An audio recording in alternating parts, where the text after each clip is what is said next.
Pakistan Hindu council के chairman doctor Ramish Kumar Vankwani से मिलने कराची में उनकी रिहाइशगाह पहुंचे।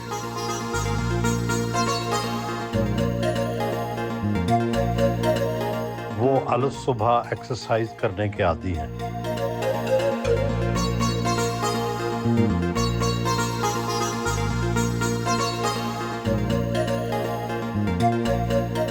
स्विमिंग उनका पसंदीदा मशगला है।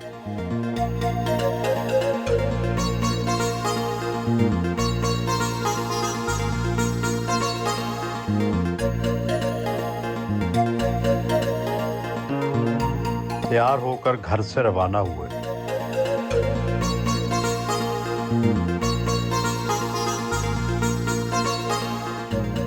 देखिए सोहेल साहब, मालिक कहता है कि जिस टाइम मैं अपनी नेमतें सारी बांटता हूँ उस टाइम आप उठे हुए हो। चाहे पाक कुरान शरीफ में मैंने पढ़ा, चाहे भगवत गीता में पढ़ा, सबसे अच्छी आदत जो लिखी हुई है वो लिखा हुआ है कि सुबह आप सवेरे उठ के इबादत करें। मैं रात को कितनी भी देर हो जाए, मुझे सोता हूँ, सुबह 6 बजे ऑटोमेटिक उठता हूँ, 6:30 बजे बेड से उठ जाता हूँ। सुबह उठ के नींद से भी इबादत, फिर नहाने धोने के बाद इबादत, नाश्ता करके, और फिर रूटीन मेरा कराची में जब मैं होता हूँ तो मेरा रूटीन ये होता है कि मैं 9:15 बजे मैक्सिमम ऑफ़िस में होता हूँ और 9:15 बजे मेरी हमेशा ऑफ़िस में मीटिंग होती है। और वो ऑफ़िस पाकिस्तान हिंदू काउंसिल की और doctor Prem Kumar सीतलदास memorial trust की ऑफ़िस जो है, जहाँ हम अभी चल रहे हैं, तो उसमें मीटिंग करता हूँ। और मीटिंग के बाद वहाँ पे लोगों के मसले मसाइल सुनता हूँ। सुनने के बाद उनके जो भी इश्यूज़ हैं उनका रिड्रेसल करके फिर दोपहर के लंच की आदत नहीं है, मगर फिर भी बच्चों के साथ बैठता हूँ। लंच होती है तो लंच करता हूँ, नहीं तो फ्रूट जो है मेरी आदत है दोपहर को करने की, खाने की। और शाम को जो बाहर की मीटिंग होती है वो भी अटेंड करके, मगर कोशिश ये होती है कि शाम को 6:30 बजे तक मैं अपने घर वापस पहुँचूँ और अपनी फैमिली के साथ रात का खाना मैं 7:30 पे जो है वो अमूमन खा लेता हूँ कि 8 बजे मैं रिलैक्स होके अपने बेड पे आ जाऊँ। मेरी वाइफ भी जो है वो भी बहुत ही खुदा को याद करने वाली, बहुत ही हम्बल है। और वो तो 4 बजे उठ के जो है वो इबादत करना शुरू कर देती है। और हमें इन चीज़ों में मज़ा आता है। आप एतबार करेंगे, जब रमज़ान होता है तो सिर्फ मैं नहीं, अब हमारी फैमिली भी जो है वो रमज़ान में चाहती है कि हमारे पास जो मुलाजिम है वो ज़बर रोज़ा रखें ही रखें। तो इस वजह से उनको बाउंड हम करते हैं कि आप रोज़ा भी रखें और रोज़ा खुलवाएं भी, सही, हमें सवाब भी मिलेगा। और उसमें भी हम बहुत ज़्यादा रमज़ान हो और स्पेशली हमारी जो इमाम बारगाहों के साथ मोहब्बत है, जब हज़रत इमाम हुसैन के साथ एक जगह होती है तब उस टाइम पे भी हम सबीलें लगाते हैं।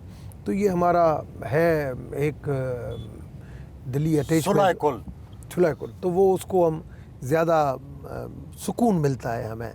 ये फरमाएं कि ये आपकी थर में तो बड़ी पसमानदगी है, ये आपकी सारी फैमिली किस तरह पढ़ लिख गई और किस तरह इतनी तेज़ी से आगे आ गई?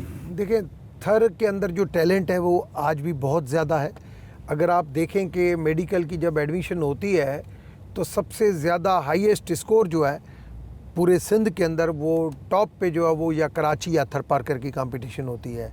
और बकाया सारे जो है सेकंड नंबर पे आते हैं, थर्ड यो, मगर फर्स्ट नंबर हमेशा जो बच्चे आते हैं वो थर पारकर और कराची से आते हैं। तो वहाँ पे जो ऑर्गेनिक फूड मिलता है और ऑर्गेनिक फूड की वजह से एक एनर्जी है, मगर वहाँ पे सहूलियात नहीं है।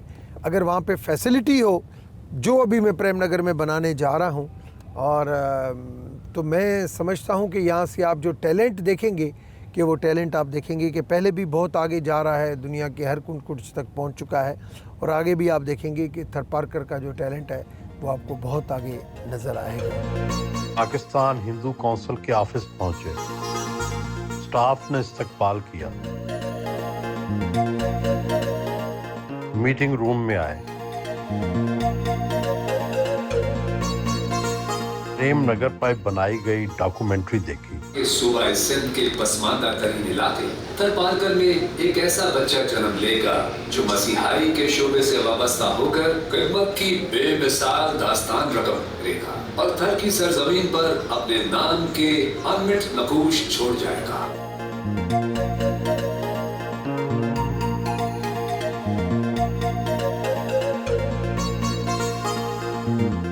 थरपारकर के लिए रवाना हुए।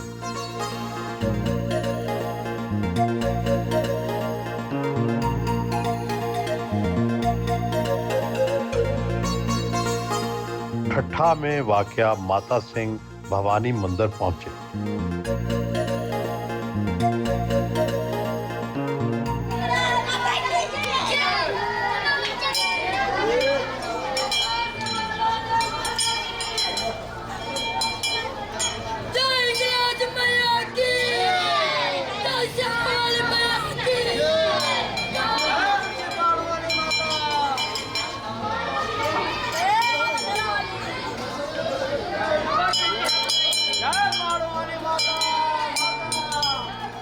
मजहबी रसूमात अदा की।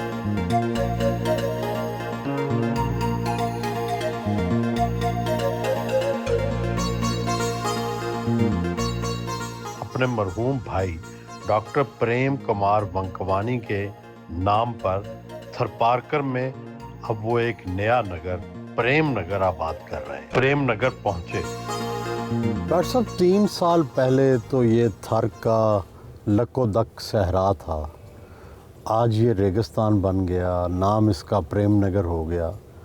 ये आइडिया या इंस्पिरेशन कहाँ से आई? बड़े भाई के डेथ के बाद उसकी बड़ी बेटी ने कहा कि आप बहुत ज़्यादा फिलंथ्रोपी में जो काम करते हैं तो आप क्यों नहीं हम एक यतीम बच्चों का, बेसहारा बच्चों का एक विलेज बनाएं, SOS विलेज। तो हम तो SOS विलेज बनाने जा रहे थे अपनी फैमिली की तरफ से 500 बच्चों का कि 1-1.5 अरब में सारी चीज़ें बन जाएंगी और उसको हम खुद ही अपनी फैमिली की तरफ से चलाएंगे। यही हमारा आइडिया था और उस आइडिया के बाद हमने उसके ऊपर काम शुरू कर दिया। अचानक हमारी मुलाकात होती है एयर कोमोडोर शबीर से, जो CEO हैं राशिदाबाद से, जिनको शबीर एंजल कहते हैं। उन्होंने मुझे राशिदाबाद बुलाया। मुझे आज भी वो दिन याद है कि सर नैयर थे, प्रिंसिपल थे उधर स्कूल के, उनकी ऑफिस में हम बैठे। मुझे कहने लगे शबीर के रमेश बेटा आपकी आंखों में बहुत बड़ा जज्बा देख रहा हूँ और मैं समझता हूँ कि आप जो SOS विलेज जो बना रहे हैं ये तो अच्छी बात है, मगर आप बहुत कुछ कर सकते हैं। और मुझे देखने में आ रहा है कि राशिदाबाद से भी बड़ा जो है वो आप इंस्टीट्यूट बना सकते हैं। यहाँ कितने अरब लगा चुके हैं अब तक? सर ये टोटल आज तक कोई हमने इसके ऊपर नहीं रखा कि कितना जो आ रहा है, लग रहा है अंदाज़न तो मेरे ख्याल में 5-6 अरब से ऊपर चले गए हैं। कभी कोई प्राइवेट सहारा आ जाता है, कभी फैमिली की तरफ से कोई ऐसी डील बन जाती है जहाँ से सहारा मिल जाता है। इस तरीके से मंजिल तय होती जाती है। मगर मैं आपको शबीर साहब का बताऊं तो शबीर साहब को मैंने कहा सर फिर मेरी एक शर्त है, आप इसका नाम रखें राशिदाबाद 2, तो मैं फिर आपके कहने के ऊपर जाता हूँ। तो उसने कहा ये जो राशिदाबाद का नाम भी चीफ ऑफ एयर स्टाफ ने रखा था और जो मैं नहीं चाहता था मेरे बेटे के नाम के ऊपर हो, मगर आपके बड़े भाई का नाम क्या था? मैंने कहा डॉक्टर प्रेम जी, फिर इसका मैं नाम रखता हूँ प्रेम नगर। ये नाम शबीर साहब ने सिलेक्ट किया। 350 बेसहारा बच्चों के लिए SOS विलेज बन रहा है।